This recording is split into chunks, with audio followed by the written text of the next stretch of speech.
Welcome back to the Best Ball Happy Hour here at 4 Football. As always, I'm your host, John Daigle, joined today in a two-man tag team since our trio dropped out last minute. None other than Underdog's own and fresh back from his honeymoon, Hayden Winks. Hayden, how's everything on your end?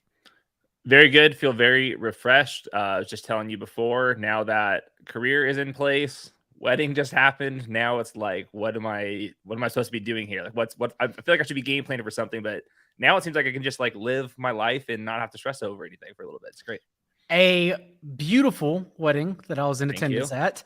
And it was funny because partner and I had a Jewish wedding the next day. My first Jewish wedding in attendance. I was also part of the wedding party, a smaller family. And as Jewish families tend to go very close individuals as well, very, very close. And so like I went to Saturday, which was loving in an optimistic way. Like no one could do no wrong. Even the dorky dancers, the dorky speeches. Of which there are many of them. Too many to count. Everyone encouraged one another. Like everyone loved one another in a very dorky way. And it was beautiful. Whereas then I went to like the tearful wedding where everyone loved each other in an entirely different way the next day. So I got to experience it all. We do appreciate y'all inviting us. And yeah, it was genuinely an amazing time. I'm sure y'all had a blur, but also an amazing time too. It was amazing. One of the highlights I told the people on Josh and I stream was early into the dance party, maybe less than 30 minutes gets in there. We're starting to get a little loose. We're playing Teach Me How to Dougie. Everyone's doing their thing. Here comes Daigle, hits the worm immediately. That killed me. You had like the quote of the night when I talked to you at the bar. You're like, I have one move. I got to get it out of the way early. That absolutely wrecked me. So the wine and gin catches up quickly. So I know when you got one move, you get straight to it. Howard, your father, a beautiful dancer as well. Oh my gosh. Tends to just shake as is dancing, but also love it. It was great. So no, we all had a blast. I have an idea to propose though, since our third dropped out. Ian Hartitz hates when I have strange ideas. He just wants to get straight to drafting. Whereas I just released our Underdog Top 250 for tournament drafting, specifically for drafting, which manually catered to Paulson's projections, mixed with current ADP, mixed with TJ Hernandez's and the industry's research. And so although curated this list, took about a week to do it too, because there's so much to take into account for even week 17 championship games. Since it is free for at least another week, I haven't test drove it yet. I've carefully planned it, but I haven't test drove it. So what I would like to do is you and I allow Jesus to take the wheel. I have uploaded the CSV, and I think we just draft from the top. Like, let's take into account parameters for positions, but honestly, like, even if it's a reach, how about we just allow it to do so? We argue for or against it, since you've also done a lot of recent research on reaching and tournament drafts. And then I'll just take notes throughout, and I'll go back and manually update it again after the show. What about that? That sounds perfect. We can debate the reaching part of it, because there's the big caveat with my reaching research is that we're still trying. Yeah, let's fire up a puppy, right? Oh yeah, let's and this is going to be our first puppy. So since this is our first test, even though I did work hard at the list, I would say this is a plus EV draft for everyone watching and wanting to get in.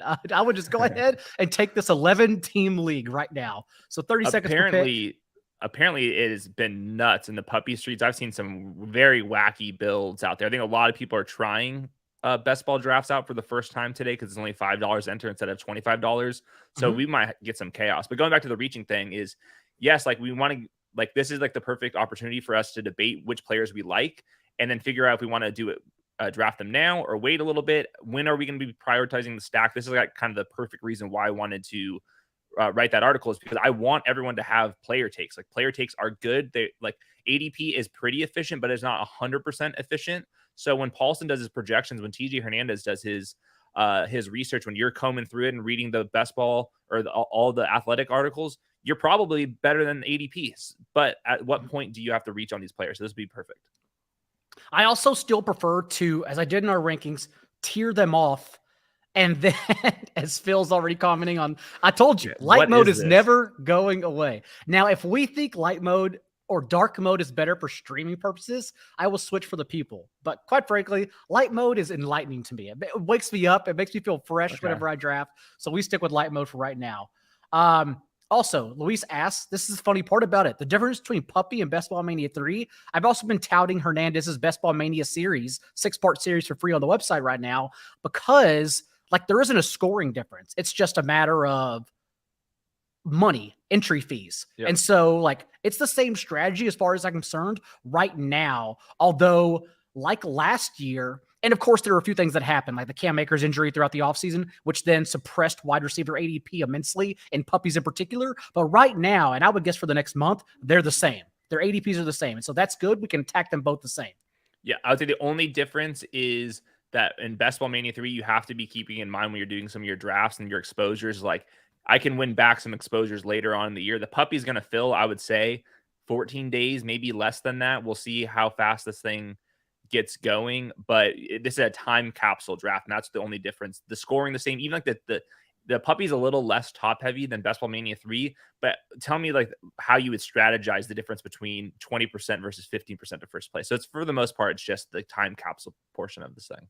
And people, as you know, behind the scenes love $5 drafts. They are all over this. We will be drafting from 111, so Sweet. Into the draft.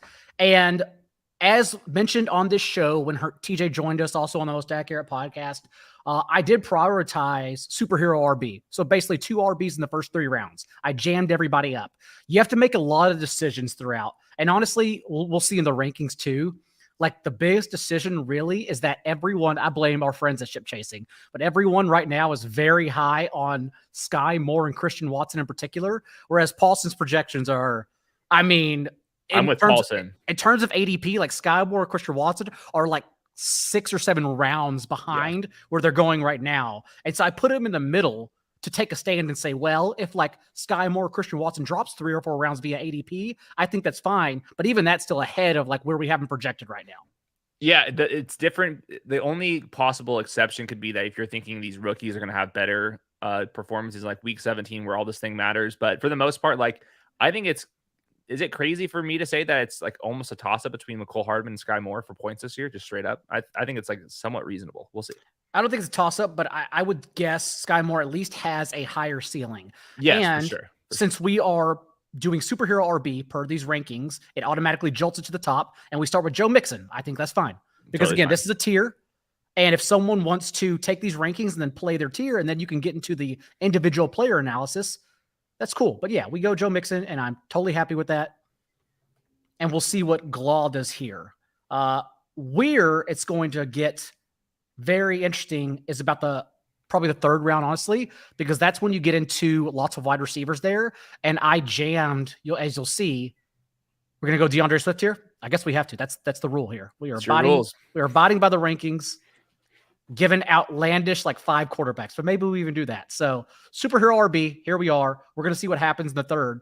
But like I jammed even Saquon Barkley, Ezekiel Elliott, a couple others ahead of like Mike Williams, Keenan Allen, T. Higgins, a couple of guys that everyone's putting the receivers ahead of, thinking that if we were to draft a receiver early, like if Cooper Kupp was there at the end, then our superhero running backs would come in rounds 2 and 3 instead. We'll see though when we get there. We'll see. At the 3-4 turn, where what matters for us this time, it's mostly wide receivers over there. If you're looking for a running back, it's basically you're hoping that one of the guys falls, like a James Conner, but that doesn't really happen too often. Or you're going to be reaching on like David Montgomery or Ezekiel Elliott, which I'm kind of fine with either one of them. But most of the wide receivers are going to be available at that 3-4 turn. I will also say, I forgot to mention at the top of the show, I do have a free 25 Underdog dollars giveaway for the best comment, the best strategy, whatever you want to do, but it's a free $25. I'll call you out mid-show whenever we get there. And so far, so good. I think I had tight ends around this range as well. Something I also noticed when doing the rankings in terms of ADP, Paulson has essentially, and remember, Paulson is top 10 in accurate projections like the last 5 years. So he's been very consistent. And he has Kyle Pitts at the tight end 3, like Pitts is being drafted. But whereas an Underdog, the ADP right now is Pitts around pick 31, so around this range. And then Waller and Kittle and Dalton Schultz literally within 5 points of Kyle Pitts, but they're going a full round and a half later. And so basically I closed the discrepancy and said, this is too close to just assume Kyle Pitts is the better player and the better option than these three other guys. Let's bump actually the Mike Williams of the worlds ahead of Kyle Pitts instead, and just wait on tight end if you don't get Andrews or Kelsey. Yeah, another thing I'm thinking about in like the 3rd, 4th, 5th round in particular is who are the quarterbacks attached to these wide receivers and tight ends? Because I want to be stacking the best offenses in the league. And that's, to me, where like Mike Williams, maybe I'm curious what like Paulson's projections are on him. But if it's a tiebreaker, I want Mike Williams because I know for a fact I want Justin Herbert in the next round. If it's Kyle Pitts, man, I don't even think I really want Marcus Mariota much this year. Just how is he going to compete in these spiked weeks? So that's something like tiebreakers for sure. It's tiebreakers to the quarterback and the offense. And I think that not even a tiebreaker, I would rather reach on Mike Williams to make sure I get some Justin Herbert exposures as well. Especially because people are already high on Pitts, as I mentioned, but Drake London's also going like 82nd overall. So people are high on these two players, which means you should be high on the Falcons quarterback, and you're lying if you want to be high on the Falcons quarterback. So I tend to just say, like, let's pick one. And right now at ADP, Drake London is practically the winner in that scenario. Yeah. And as I expected, this is where it's coming down to. Elliott, around the end of the 3rd round, we have Elliott projected practically similarly, one spot ahead of Barkley. Cam Akers just one spot ahead behind them. But again, we can look at ADP, take that into account, it's 35. But if we still want to keep going by the rankings, again, this is a test drive. We can just keep on stacking. We can just keep on grabbing. So of these, I don't like robust RB at all because I like leaving my flex open because when we draft the Alexander Madison types, I want to actually be able to start them when they're out there. So to me, I would go Deontay out of these 3 because we can get Brandon Cooks maybe even on the next wrap, and we don't want. So I think just with reaching in roster construction, I would go Deontay, even though, yeah, that's what I would do. This is what practically you could do with the rankings is just remember this is where projections are, but also look at the ADP to make sure. So Brandon Cooks, we will be higher on, but honestly, given we could wait in a normal draft if people weren't watching our stream right now. Like we could wait and Brandon Cooks will be there, not just this pick, but the next pick probably too. So what's our 5th round pick? What overall number is that? 5th would be, let's look here really quick. It would be 59, 511. 59 overall. Okay. So my latest column you can go find on my Twitter feed is basically saying the odds. I'll talk about it after this. Let's just drop Brandon Cooks then, because he's right here. Okay. Let's abide by the list. So my column is basically this exact decision that we had. Brandon Cooks, he's at the top of our rankings. We like Brandon Cooks here. What are the odds that Brandon Cooks was going to be available at 59th overall based on his ADP, which was, I think, at like 62nd overall? In my column, it's going to tell you the exact odds of if Brandon Cooks would have been there for the next one. I think it would have been about 60% chance that Brandon Cooks would have been there at the next round. So if you care about that stuff and you want to start adding that to your equation, my latest column has that calculus of if that player is going to be there for the next pick or not. I also have a couple other questions coming for you. Svi, who's always here and also always in our drafts. Do you think predicting an emerging late season wide receiver for a stack is more plus EV than that quarterback's known wide receiver 3-4? I don't know if I have necessarily an opinion on that, but I do think, and I factor this into the top 250, low rostered correlating stacks.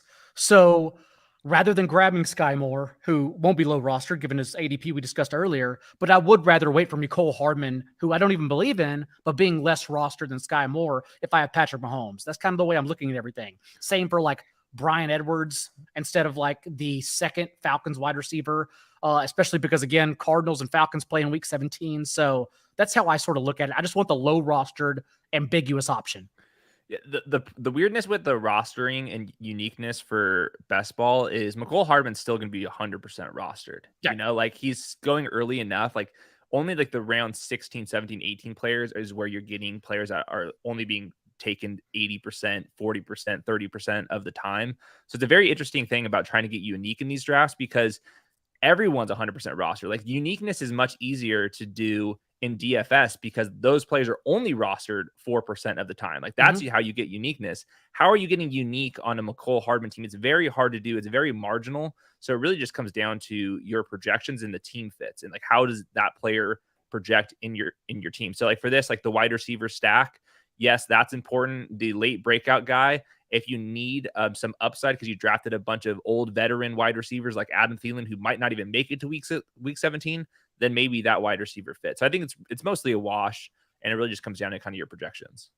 And as Eric asks, are we going to be taking into account week 17 matchups? Yep, I did take them into account. That's why I actually moved like T. Higgins down. I have a Burrow fade going on. I saw Herzig tweeting about this, who came on the show a couple weeks ago, noting that he didn't even actually mention like the fact we expect the Bengals to regress, which we do for a variety of reasons, but also that the Bengals play like last year's number 1 overall defense, the Bills. And I understand defense, like some metrics aren't sticky, but the Bills had 0 changes. Like there's no reason to believe they at least won't be top 5. So whereas people are expecting a shootout, even though we did grab Joe Mixon, I was lower on the passing game option. So I did account for that among other places where I accounted for it. Yeah, I'm very conflicted on this. I think you should take in like who are playing with each other, because there's some correlation by having the run back options. But I want to be a little bit cognizant of not putting too much emphasis on the matchups. Even if the Bills have a good defense, they're still going to be in some shootouts, because if they're chasing points, and we know that Joe Burrow is capable of throwing the ball 50 times. So I don't want to overthink those two things. If I've already committed to T. Higgins early, then I'll have a bring back of Gabe Davis in a couple rounds later. So in this case, I would think, since Glaw has 1 quarterback, he may be listening, so maybe not, but I would think Jerry Jeudy, since we look at his 48 ADP, we're at 59. I think he's the better value here. Yeah. Yep. So we'll take the value here. Again, use the rankings as guidelines just to make sure you know who is bumped up according to our rankings at the top.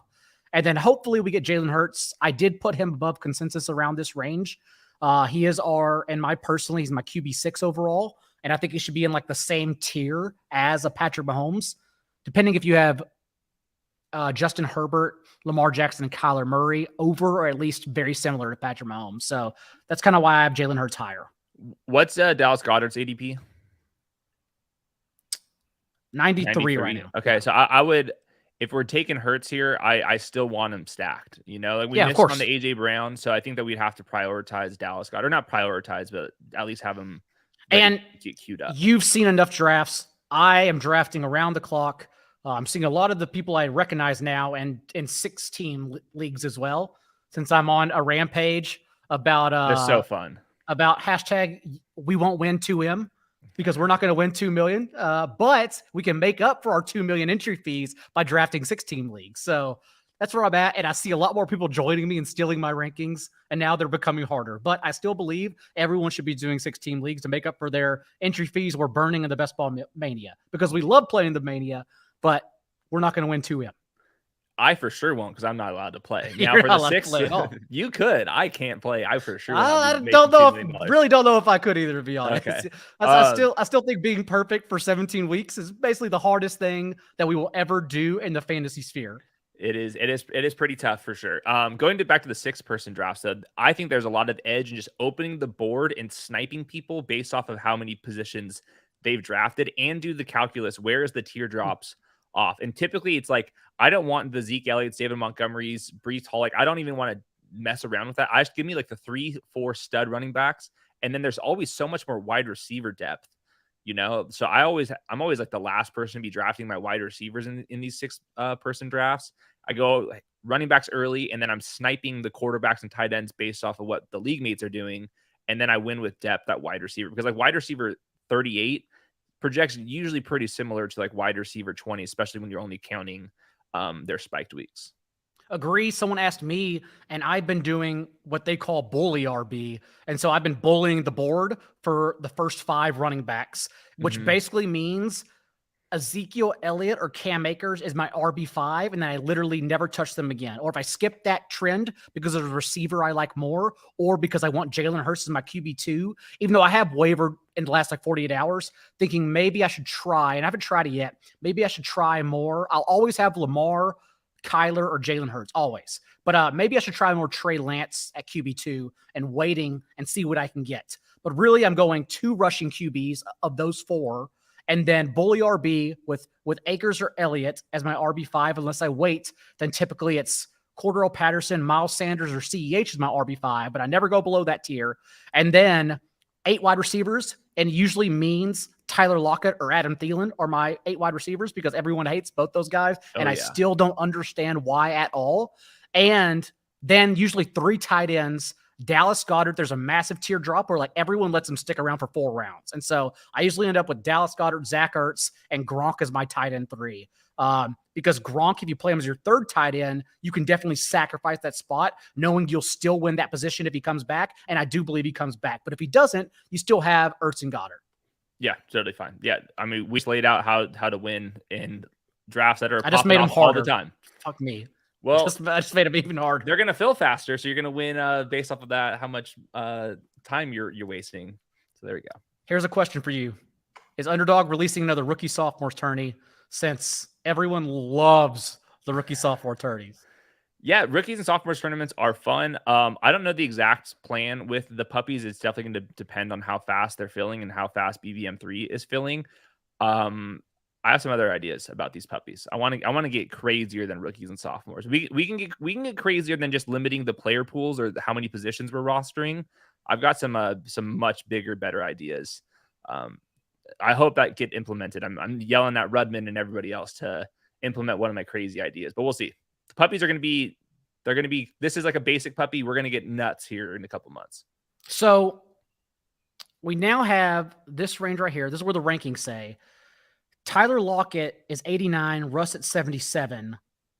Do we go Russ as our QB2 here and then get Lockett on the way back? Or is that too early in your opinion for QB2?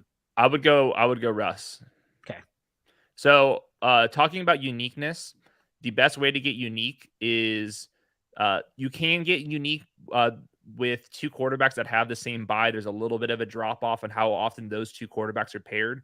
The other big one, though, is quarterbacks that have the same exact ADP or very similar to ADP. Very rarely in the first 10, 11 rounds of drafts do users go quarterback and back-to-back rounds, like kind of how what we're doing here. You're not going to see very often these 2 quarterbacks actually paired together, and you're not sacrificing any bye week points. So if you're talking about just looking at different pairings that you want unique together, go back-to-back at tight end, go back-to-back at quarterback like we did here. Those 2 are not going to be paired very often together. Interesting. Okay. In that case, and I see your question, Luis. We are getting back to you shortly. Should we go Goddard? Glaw, of course, did it. Goddard, yes, 93 ADP. So we're jumping ADP, but for stacking purposes, that's what we're doing here, right? I think it's only by like 7 spots. I think that's where I give it a thumbs up to complete it. And especially we need quarterback. There was not going to be another option if we would have a naked Hurts, which is, I think, still is bad. It's less bad because he runs, but it's still bad. Okay. In that case, I'm going to actually write a note to maybe kick down the small tier of running backs behind wide receivers. Seems like that's the best way to set it up. So starting at Cordell Patterson, back them up a little bit. Now to your questions, because I know you've been on top of news as well. Luis asked, what's the most interesting info so far to you that's come out of OTAs?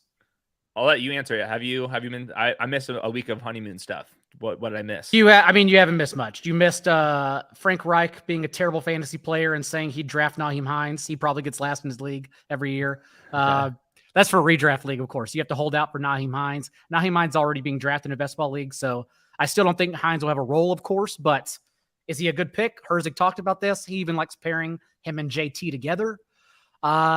It sounds like Brian Edwards is, in fact, already locked into 3 wide receiver starting sets, but again, we have to find. He's better than Auden Tate. Sorry, Ian. You're not on the show. You can't defend yourself. That's true. He's not here. So now's the time to make sure everyone knows. Do not draft Auden Tate at all. Rashad Penny. I think that's probably actually the best news. Is Rashad Penny injury prone already with a hamstring injury?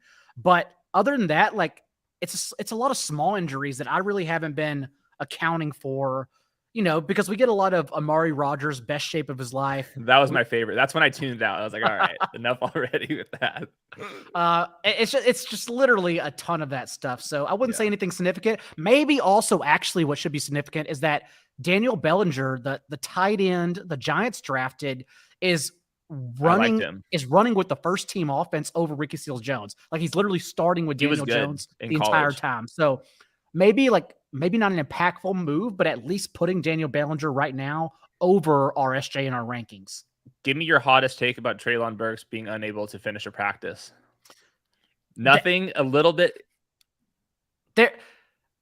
It's a little concerning given that he's a 225-pound individual who is conditioning reportedly. That's what's holding him back. Did you hear the Dane Brugler report or like during the NFL draft? Dane Brugler, he said this softly, and this was not the first time I had heard this, that Treylon Burks was playing at 240 in college. And he didn't say that as like a compliment. He was like, there's a little something. And then like 3 weeks later, all of a sudden this happened. So I'm not overreacting, but if this lingers and keeps in the back of my head and he's looking puffy, I'm not sure. But it's probably a nothing burger.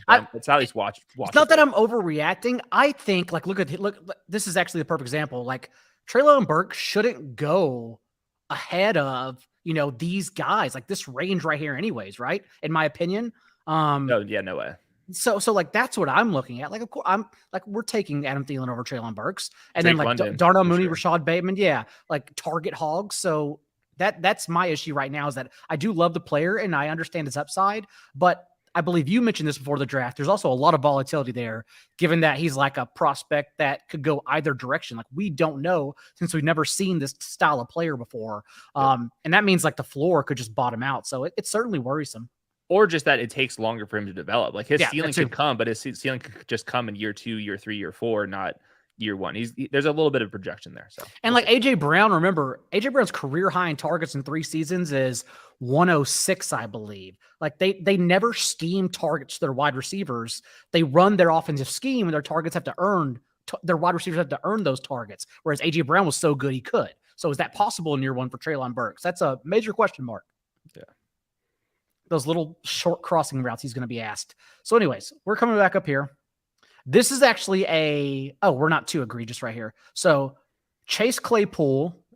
I love Claypool here. So I wanted to make sure we got him. Paulson has Claypool projected as his wide receiver 37 overall, whereas Claypool's ADP is like even beyond like 109, right? And so like I shoved Claypool up to wide receiver 44 since he's going well behind that on Underdog. And I'm not sure why, because Claypool seems like a guy, the style of profile everyone would usually chase in a wide receiver heavy draft and tournament. But yeah, Claypool's falling behind. Paulson's very high on him. So I bumped him up on our rankings to ensure that we always get him. Yep, I like that pick. We can go Melvin Gordon here. Totally open to that. He fits our build. He can kind of be like our potential bye week guy, but we're just hoping that he gets a lot more starts than what we're expecting here. But I think he fits our build. Totally fine with it. And then I will likely keep quarterback off the board. Yep. So far, I actually think this is pretty accurate. Like, this is good. I think I made it to where we're not reaching, but we're also getting our guys. And then when players fall, it's very noticeable. Like Jerry Jeudy, for instance. So far, this is good. This will work out. Yep. The Jerry Jeudy stuff was a good scoop. Like whenever you're looking at a player and there's like 10 spots after ADP, you might as well just draft them, even if they're not your favorite, just for uniqueness. Like there's only like 10% of drafts you get a player that falls like 12 spots after their ADP. So that's a pretty unique thing to grab, and it's probably worth doing even if you don't like love the player. Like I think Jerry Jeudy is probably going too high for my liking, but if everyone else is going to have 4th round Jerry Jeudy and we get him in round 5 or round 6 or whatever we got him, I think it's worth it. There we are. Also, Svi, and by the way, I did put in our rankings. Paulson, I think, has them next to each other, but I made sure I wanted to take a stand, and I have Cortland Sutton ahead of Jerry Jeudy. That's pretty much going to be a hill I'm going to die on all offseason, knowing it was Drew Lock's fault the entire time. Also, Svi is already getting it started. # we won't win 2 million. So support Underdog by playing more 6 teams and 12 teams because WWW2M. And the puppies. We won't win 2 million. Yeah, play puppies. You might win 75K. You won't win 2 million. There you go. So far, so good here. Let's catch up. A quick overlook at the board. Albert O is someone I really thought would be highly touted by everyone. Seemed like they love him. And I don't want to believe it's like Greg Dortchich that like is suddenly making people lower on Albert O. So I really don't get where like him being hated is coming from. I'm curious where Paulson had him in the projections, because I think that's like the biggest thing is there is obviously some target issues just because of how deep this roster is. Mm-hmm. We'll see. I think Alberto's a decent player. I wouldn't say he's world beating, but I think that he's a fine enough player. If he gets targets, he can make the most of them. But there's a lot of mouths to feed over there. What he did was essentially anytime he stepped in, soak up targets, like red zone targets and targets inside the 10-yard line. And knowing that last year was the first time since 2018, Russ didn't finish top 2 in end zone targets because he knows where to throw the ball for the most efficiency. Like that's what helps Albert O, is just his size in general and ability to separate in that position. So I still love Albert O. Gronk goes off the board. I think this is about that range. I know you were talking Cameron Brate early on. Are you still on Cameron Brate as like a last round pick, a flyer? Yeah. If you're looking for a tight end 3, I think he's still one of my favorites. We'll see. Yeah. I think even if Gronk comes back, Gronk's probably a candidate to miss some time. Cameron Brate can still catch 4 or 5 touchdowns as the backup tight end if Tom Brady has another decent season. So it's like the last round pick. And the only reason why is just I typically like the third tight end because I usually don't spend a bunch of capital early on at the position. So even if he is like a backup player, give me the 6 weeks that Gronk misses, and I think that he would be at least okay. So far, what has been your verdict on puppy drafts as they just began this morning? Because I've seen both. I've seen some wild ass finishes, and I've also seen some just like by the book drafts. This one seems pretty stable, honestly. Yeah, I haven't looked at all the other teams too much yet, but I've seen some wild drafts. I do think it's a lot of people's first time just playing the game, just not even just NFL best ball, like best ball period. So I think you're going to see that throughout the summer whenever these $5 things start popping off. So we have Albert O for stacking purposes with Russell Wilson if we wanted to go that route. Yes. Okay. And although it would maybe be considered a reach, 140 ADP, that was pick 131. Maybe not, actually. We do know that Gloss still has 1 tight end, so it's very possible he grabbed him. We don't mind making that reach, especially because when you look at these other ADPs, like I think we can wait on a couple of these guys. Yeah, I think that's where it's like, if I'm going to take one of my reaches for the draft, it's to get that quarterback tight end correlation. And that's one of my favorites. My favorite stack, if you can get it, is quarterback 1, wide receiver 1, tight end 1. Like those are the best ones. And we got quarterback 1, tight end 1, double dipping. So I like that.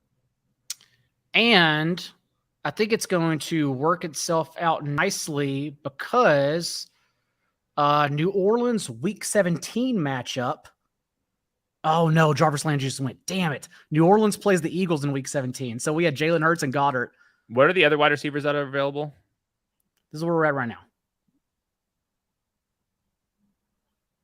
Okay. Yeah, I would fire on any of them. Somebody with a reasonable ADP. Pickens, Van, Jefferson, Crowder. I don't know.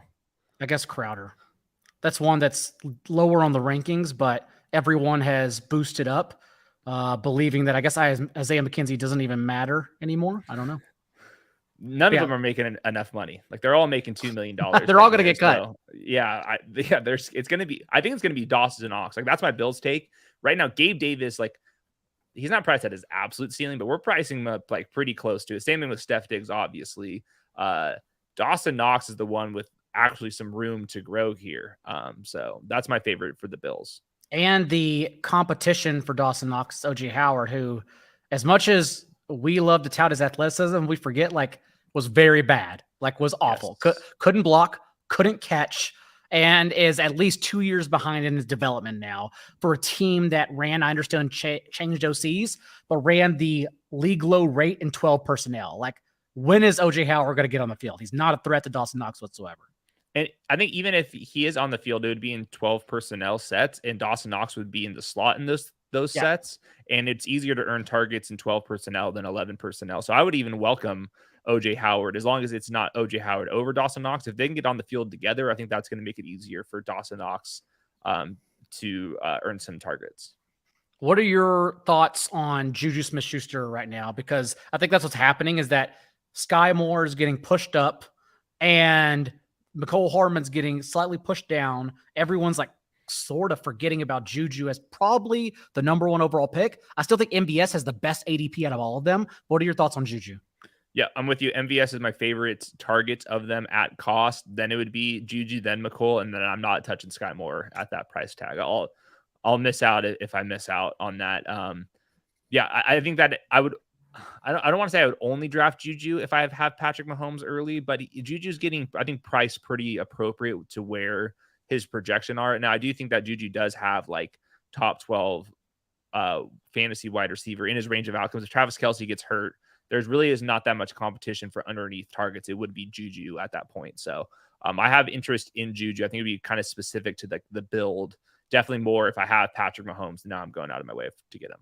This is also where I know for a fact the rankings get a little more reachy, because the way everything works out right now with who is being drafted is that ADP is all over the place, because we have so many other just like veterans guaranteed roles higher projected than like a bunch of bums that everyone's drafting for stacking purposes right now. So I would say, like, if you're using the top 250, definitely like the last 4 rounds, you're kind of playing it by ear and constantly scrolling for your stacking options. In this case, though, I do know we have one particular player. I'm not going to yell out loud just yet, but you can look at the ADP. You can see what range we're in here. KJ Osborne, but we also have Philadelphia and Denver defenses we're looking to stack here. And then we have good running backs. Yeah, any of these guys? We're in the. I like Hines personally. I don't think we're gonna get. I think Nyheim Hines' price tag is only gonna climb up this season. I think Matt Ryan will have more comments. There'll be training camp reports with him. If Philip Lindsay gets cut because he got no money, his ADP goes up. If Jonathan Taylor gets injured at any point, he's gonna go up. So I think that Nyheim Hines, we're basically buying him at his floor. He's like towards the top of our rankings, and he's good ADP value right now. It matches the ADP and it matches the build, given that we drafted superhero running backs, so 2 strong, presumably running backs, and then we're banking on everything that happens before them. This is one of the biggest discrepancies, actually, is that I noticed that James White basically goes undrafted. That's absolutely insane, given that no one, Pierre Strong included, can play his role in New England. He's not playing Daigle. His hip, I think, is busted. You think it's that bad? Yeah. I mean, he's older. He dislocated his hip. It's like the injury that Tua had. Tua took a long time. Ryan Fitzpatrick had a similar injury, and he's going to retire off of it. I would set the over under for James White games at like 6.5. Okay. I may bump him down then to be safe. I may not be. Yeah, I'm following reports, and they're not completely directly saying that, but I'm kind of reading through that. This is where we're at right now, by the way. I probably need to bump James Washington down as well, given that he showed up in a walking boot. I don't know, though. I like Corey Davis. Corey Davis or Marvin Jones. I think I'd rather have Corey Davis. Yep. We have Marvin Jones significantly higher. And Marvin Jones quite high. But again, he'll probably be there on the comeback unless someone's watching this. Also, the fact that, where'd he go? Here he is. Like, dude, Isaiah Spiller's ADP, what's happened? Like, what's going on? He's literally like pick 134 on Underdog. Yeah. I had to manually like bump him all the way back, thinking like, what the hell are we doing? Are you low or high on him? I'm lower on him. Like, he's strictly a backup who I assume gets the same role that he'll just take Josh Kelly's role, right? Like, yes. And Justin Jackson's, but that's not really like a great role. That's Justin Jackson finished as the wide receiver or the running back 1 in week 16 when Austin Eckler missed time. Mm-hmm. And Austin Eckler's a little bit older and he's a little bit banged up and a little bit smaller. So I'm in on Isaiah Spiller. I did not think he was a very good prospect, but when you like, if you're going to be attached to Justin Herbert, I feel like that's a tough player to be out on. Even if he is just Justin Jackson as a player, like I think that there's at least an Austin Eckler rolled ankle away from possibly being somebody that like we would be ranking aggressively, but I'm not sure. We have training camp to figure that out. That take was so bad, we got Daigle out of here. There it is. The adapter crashes sometimes and leaves me hanging. It's all good. Also, no, what I was going to say on Isaiah Spiller is that I don't like his profile at all, but where are we? Okay, we're good.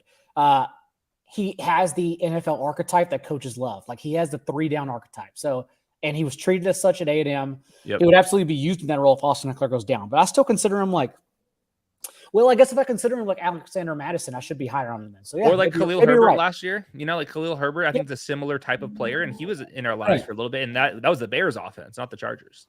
Bobby is noting that his too late tight end approach in tournaments, basically he takes Dulcich or Bellinger, as we discussed, 17-18. I would not take both, but if you can take one as your tight end 3, that's fine. Both might be grabbing at straws. And that seems a little cute. Right. For as much as Pat Freiermuth bucked the trend, not so much Kyle Pitts because he was a wide receiver to begin with. for as much as Pat Fryermuth bucked the trend, also remember at the same time people were drafting Noah Gray and Kylan Granson at this time of year. So remember that a majority of the time, those rookie tight ends just don't matter at all. And Fryermuth was a great prospect. If Kyle Pitts wasn't in that draft, we would have really been talking about Fryermuth, who was a great athlete, Penn State, very productive, starting as a freshman, got like reasonable draft capital in an offense where he was going to start. Like Pat Fryermuth was one of the best rookies tight ends to like project as a rookie. So do not want to be trying to follow the rookie tight end trends too often. All right, we are only drafting probably one more running back, if that. We have 4 right now. And then we have 6 wide receivers. So we definitely are going more wide receivers, right? Is there any correlation we can get here with Philadelphia, Denver? It's like Pascal for Philly in the last round, but that's too early. Broncos play the Chiefs in week 17. I like Byron Pringle personally. He's going to be on the field. Not my favorite picks, but because like all these are getting to reaches. Maybe is there a running back perhaps? It's Saints and I'm just thinking of stacking options here. Yeah, Saints and I like. We already have Swift, but Jamal Williams I think is very interesting. That's okay. I mean, how many people are going to have Swift and Jamal Williams? So that's fine. Mm-hmm. Oh, I do like Mark Ingram. Do you still think they're going to add someone? Like, I don't think they will. They tried to add Sony Michel, and they couldn't. I'm not sure, but we need to figure this out, John, because we need.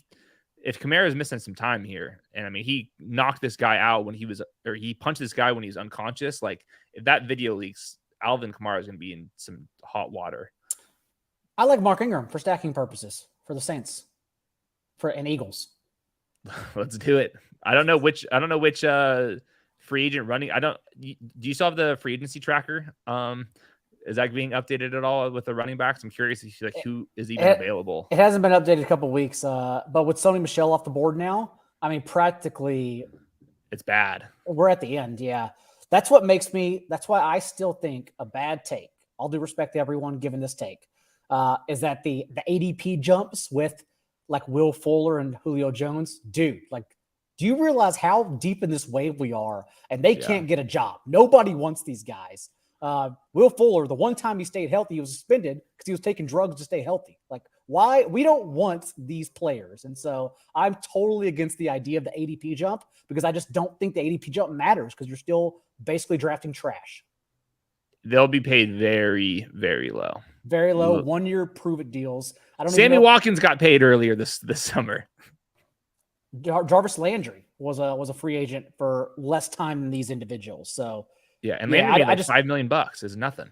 I could be convinced on Odell Beckham, even though it was late in the year when they lost him, but at least he showed like no matter the team change, he could still have a ton of talent and be viable in fantasy. But like Will Fuller and Julio Jones, man, you're not going to get me there. You're not going to convince me. Okay. Let's go find some wide receivers. I think we're good with a 2-2-5-9-2 build. 2-5-9-2. Especially because Jamal Williams got drafted. Otherwise, I was going to say let's get unique and add him to this list, but he went right after us. So this is what we have right now. Again, when you reach the back end here, it's just. I like Duvernay. I like Tyquan Thornton. Maybe Quez Watkins. Is he interesting enough? I think he'll probably be the 4 though. I think Zach Pascal is going to be their slot guy. All because of his fucking run blocking. Yeah. Zay Jones. I mean, it should be Zay Jones. How much money did they give Zay Jones this year? Too much. Even though he was a possession receiver, they basically got like 12 mil or something. They basically used as Henry Ruggs. Yeah, I'm gonna look it up. He turned as a possession receiver for Las Vegas. That's why Derek Carr's downfield rate dropped, like plummeted, and he was useless for fantasy after that. Dude, Zay Jones got 3 years, 24 million, 14 million guaranteed. He is a starter. Fellas, starter. He should not be going undrafted. What if Trevor Lawrence turns into Andrew Luck like everyone projected a year ago, and Doug Peterson, who's actually a reasonable NFL head coach, and they figure this thing out? They paid Zay Jones to be one of their guys. He should for sure be getting drafted. I'm okay with that. I'm starring just a few here because even though Quez Watkins may open as the 4, you never know what happens with injuries. We have Jalen Hurts, so there's always that opportunity for splash plays. How many people will have both Buffalo slot receivers that aren't paid. So Do you I don't like mind that? I don't. I mean, I don't hate it, especially the puppy, where we got to get a little unique. I don't mind it, and then Devin Duvernay, of course, we don't mind adding. Okay, let's keep scrolling. Do we like Brian Edwards at all? I think he's going to be like you said earlier. Dude, he's going to start. It's yeah, bad, but it just sucks because I draft again, when I draft Cardinals and I end up with Kyler and Zach Ertz all the fucking time. Like Ertz averaged 8.5 targets without DeAndre Hopkins last year. So like this is 6 usable weeks, especially because he and Marquise Brown don't overlap, just like Christian Kirk and Zach Ertz did not overlap whatsoever in the territory they catch their passes. And so knowing the Cardinals play the Falcons and knowing the ADP and the draft equity you have to use to get Kyle Pitts, I always end up with Brian Edwards, and I hate myself for it because I don't even think he's a good player. I genuinely think he's a bad player, but he's going to be out there running routes and breathing hard. So get me those points. He is breathing hard because all of his routes are downfield. So maybe he just gets lucky this year and he catches a couple more long ones that we were expecting. I think Tyquan Thornton was a 2nd-round pick. I think that he's reasonable. He's a better and best ball guy. Just looking at complete dart throws that are on this wide receiver list. I guess Randall Cobb, but I'm okay with all these. These are all stacking purposes or just taking our chances in the 17th, 18th round. That's fine. Do you think it's unique enough? I still love Mostert at ADP too, by the way. Do you think it's unique enough to draft other positions besides wide receiver?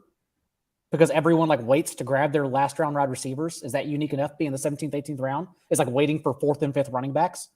I like the tight end 3s this late. They've been historically a good pick at this part of the draft. So I would be open to finding another tight end. Are any of them any good? Because I think we can use another tight end. Austin Hooper. I mean, and this is how high we have Austin Hooper because he's that high in Paulson's projections too. I say high, but tight end 16, 17, and Hooper's basically just going undrafted. We should draft Austin Hooper. I'm cool. Again, tight end, the most volatile position, gladly will. Yeah. Because other than that, I would go Kez Watkins or Isaiah McKenzie here. Yeah, straight up. Do you think the tight end 1 on a team without any good wide receivers is going to outscore Quez Watkins, who's maybe the wide receiver 4 on a Jalen Hurts team? I think at this point, you just got to say, screw it. We're going that 3rd tight end. I agree with you. Let's do that. Also, you know what happened here is that, well, we'll look at the draft here in a second, but for a test run, I think this went pretty well, actually. I don't think I really need to make much adjustments.